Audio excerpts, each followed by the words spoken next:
They find me for hunting. On my own land. On a quiet morning. No one around. I was well within state law, perfectly licensed, and doing what generations of my family had done before me, until a crisp white letter with the HOA logo landed in my mailbox.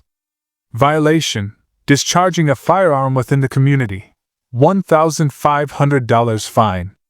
Except here's the kicker: my land wasn't even part of the HOA. And the moment I realized that, I set into motion a plan that would shut down the heart of their community forever.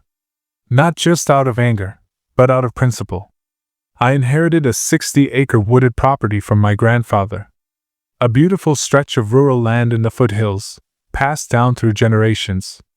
Nestled near a new housing development that had sprung up in the past decade. You know the type: designer houses, matching mailboxes, speed bumps every 100 feet, and an HOA president who looks like she irons her grass. The hunting tradition was part of our family. We weren't reckless. We followed every rule. My stand was over 500 yards from any home. The bullet was fired into a controlled zone. I even had signs up: private property. Stay out. Hunters active. Yet somehow, I ended up on the radar. And the HOA? Oh, they pounced. They claimed I was endangering the community. They cited HOA bylaws that didn't even apply to my property. The fine was just the beginning. They demanded I stop all hunting activity. They mailed notices to neighbors telling them I was a danger. They even tried to get local police involved. But here's the truth: they messed with the wrong person. And they didn't do their homework. You have to understand something about HOAs. They love control.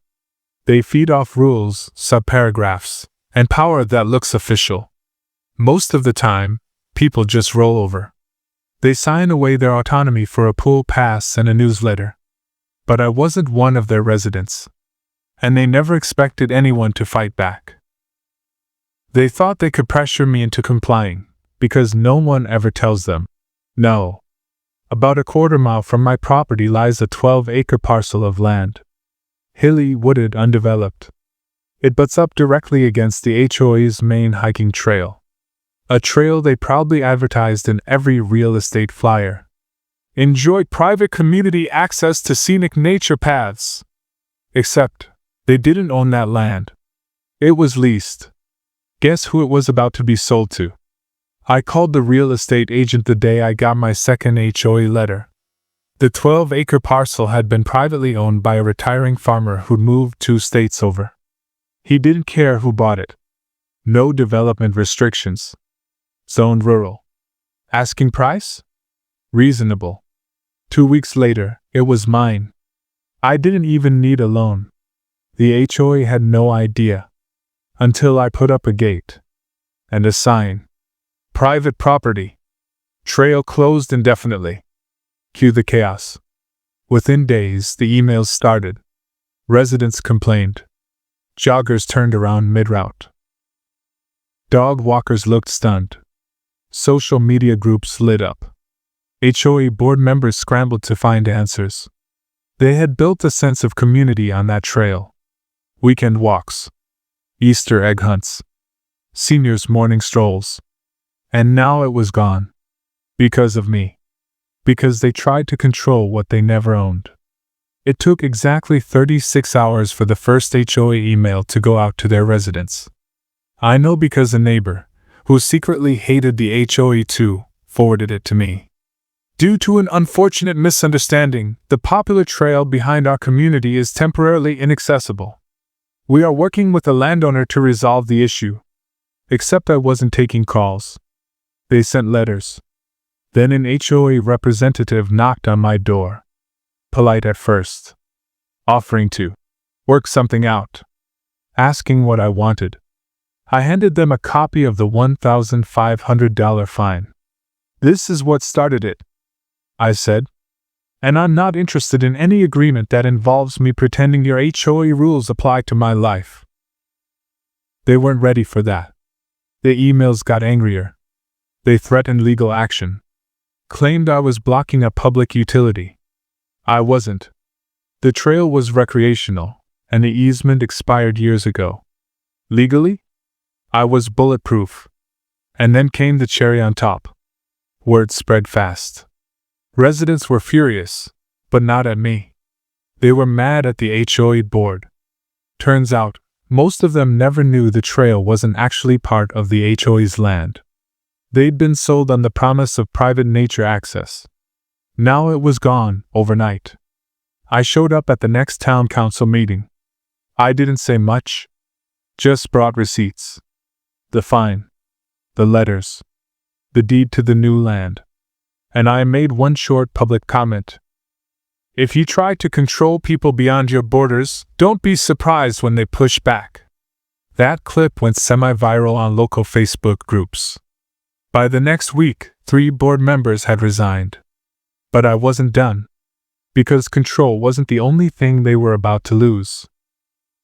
See, my grandfather always said, land is the only thing they're not making more of. That land had history. Deer trails carved over generations. Old stone walls from when it was part of a 19th century estate. My great-grandfather once ran cattle through those woods. The HOA saw it as a buffer zone. A free amenity. I saw it as legacy. So I got a surveyor. Plotted exact boundaries. Found out the HOA had encroached on my land in 3 spots. A picnic area, part of a walking loop, and a community garden. All on my side of the line. I sent a cease and desist letter. Gave them 30 days to remove their benches, signage, and mulch. They pushed back, of course. Claimed they had assumed it was community space. Asked for compromise. I said no.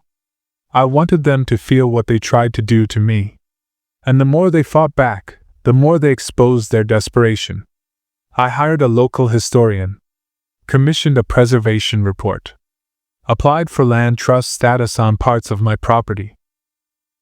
Began documenting wildlife. I turned their playground into a protected zone. And that's when local support started swinging my way. People who never liked the HOA began reaching out. Asking how I did it. Asking if their property lines had been violated too. Turns out, I wasn't the only one steamrolled by HOA arrogance. I was just the first to fight back with more than angry words. And then, I stopped talking. I stopped responding to emails, calls, flyers left on my gate. Instead, I focused on improving the land. I planted trees where their trails used to be. Native species. Put up wildlife cams. Set up a small shelter with solar panels and a cot. My escape when I needed peace. And every weekend, I watched HOA residents walk up to the edge of the new fence. Stare at the locked gate. Read the signs. Then turn around. The land was mine. The silence was mine. The victory was complete. I even hosted a local scout troop once. Gave a tour about land preservation. Taught them to fish in my pond. Told them stories about my grandfather. That was the kind of community I wanted to foster. Not rules. Not fines. Not threats. Just respect for land, for tradition, and for boundaries. They fined me for hunting. They tried to stretch imaginary power beyond real borders.